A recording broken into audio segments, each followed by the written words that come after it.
Levels of trust, sharing, common interests, open discussion, good listening, ownership are all the positive things, not accessible, not confidential, time wasting and consuming things, conflict development, those are negative.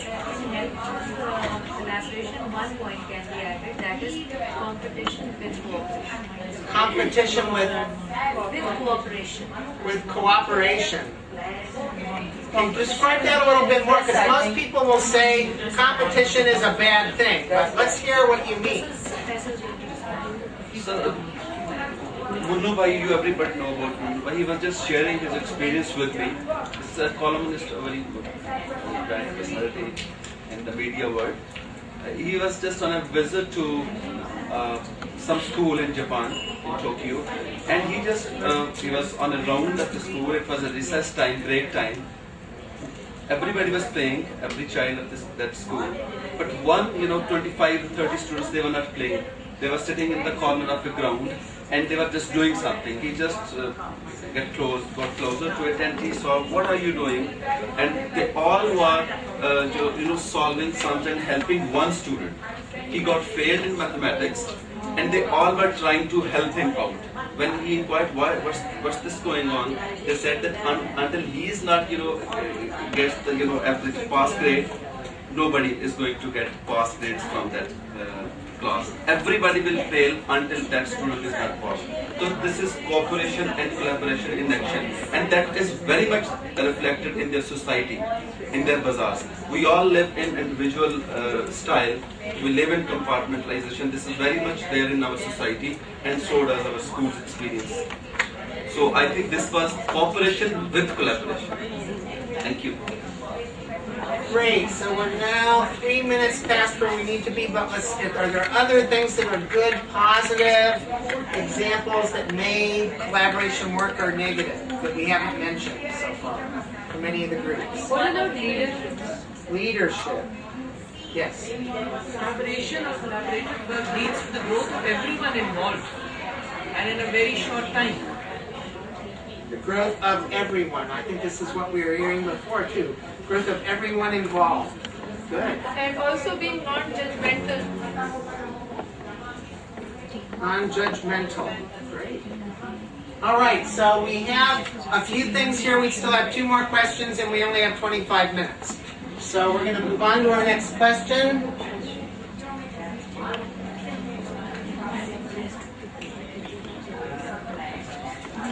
So in your small learning communities, how can the best of these ideas be adapted to an innovative, new teacher induction mentoring program that makes Beaconhouse the model for 21st century learning? And I always believe that if we don't believe that we can become the very best example of something, then we haven't set our sights high enough. The kind of program that I lead, where I take students around the world to 40 different field sites looking at every single biome of the world, is not like any other program at any other university, any place in the world, period. The students are engaged, it's active, it's them discovering, it's not me telling them what to do. And it wasn't my idea, it was an idea that we developed among a collaborative group of teachers who all were committed to student-centered learning. And we said, okay, let's throw out the boundaries and let's figure out how we can have the most exciting program that deals with the best kind of student learning. So I want us to do that with Beaconhouse. How can we take the best of these ideas and build a new teacher induction mentoring program, or modify the one that's here already so that these are the best for Beaconhouse? So concentrate on the possibility, not the hurdles. I don't want to hear, well, we can't all get together in one place. And I'll give you an example of this. There was a bank, and they were having documents stolen before the days of the internet. And they knew that somebody was walking out of the building with the documents. And so they tried to figure out how to increase security. And so one of the graduate students there said, oh, that's easy. You just have to strip everybody naked before they come in and out of the building. And everybody laughed, and then they thought about it, and they said, okay, we're going to do this. What we have is everybody comes in, and they're in a little private room, and they leave their stuff, and then they have to walk and take a shower, and then they have to put on clothes that belong to the company inside. And so there's this space in the middle where water is coming down, and you can't have things get wet. So they were able to nip in the bud the problem by putting into effect this very secure policy for a group of people where they were concerned. But it wasn't the normal kind of thinking. You don't say in a boardroom, well, we're going to have everybody strip naked before they come into the room. It just didn't work. So don't concentrate on the hurdles. Concentrate on the possibilities. And we've got 10 minutes. Okay, to do this. So you've got 5 minutes to discuss it, and then we'll write down some ideas.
This is absolutely terrific. I've lost complete control of the seminar.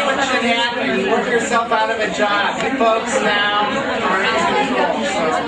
But I have to bring some ideas to the group, so I'm going to ask you all to just give some basic ideas. We can't possibly come up with an answer to this in 7 minutes.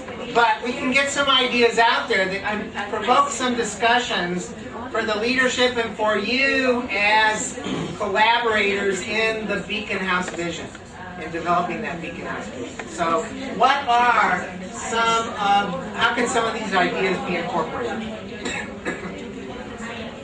Setting up a very collaborative, cooperative culture in a school in which a new teacher learns from the relevant departments, like IT department introduces her to the practices there, expert teachers support her, and there are different mentors, not just one mentor for a new teacher. And the SM supports her. The culture, the school culture should be collaborative, cooperative, in which the teacher gets to know what she wants to know when she's joining a new school. Great. So set up a collaborative, cooperative program in a school where the teachers would learn from different departments. Yes.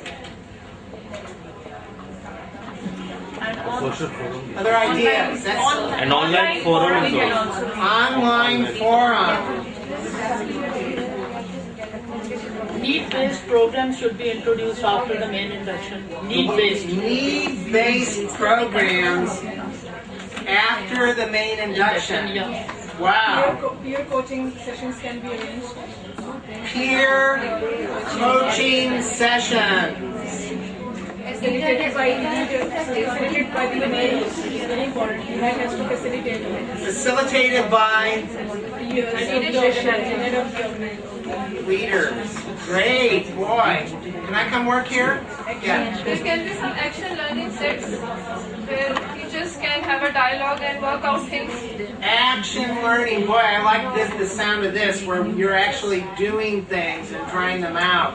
That's wonderful. If you can work with a group of teachers and try things out. Our Igniting Streams program we really like because the teachers are sitting there as students. And the first time we get together, we get the teachers involved with doing things that they don't know anything about. And they're the ones with their hands in the air, and we have to take them out and say, wait a minute, folks. We know that you're part of the learning community, but your students are the ones who are trying to get really involved, and it really is hard for the teachers to put themselves in a role where they aren't the dominant student because they're used to being in charge.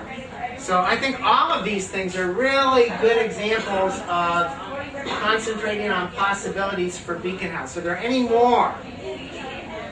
Online forum, or peer coaching sessions, action learning, need-based programs after the initial induction, a collaborative, cooperative program in a school with different departments involved and different mentors. Rigorous action research. Two phrases were coming up in my mind when all these words were spoken. One was shadow teaching and the other was student internship. For teachers also. We don't have that too much in Beaconhouse. For example, we have students coming out, doing O levels and A levels, and then they have a whole period of summertime. They have whole periods of, choosing their careers. So if at that time if you have all these young ones becoming shadow teachers or shadow learners or whatever, being attached to them, not doing their documentation work and all that. No, actually going into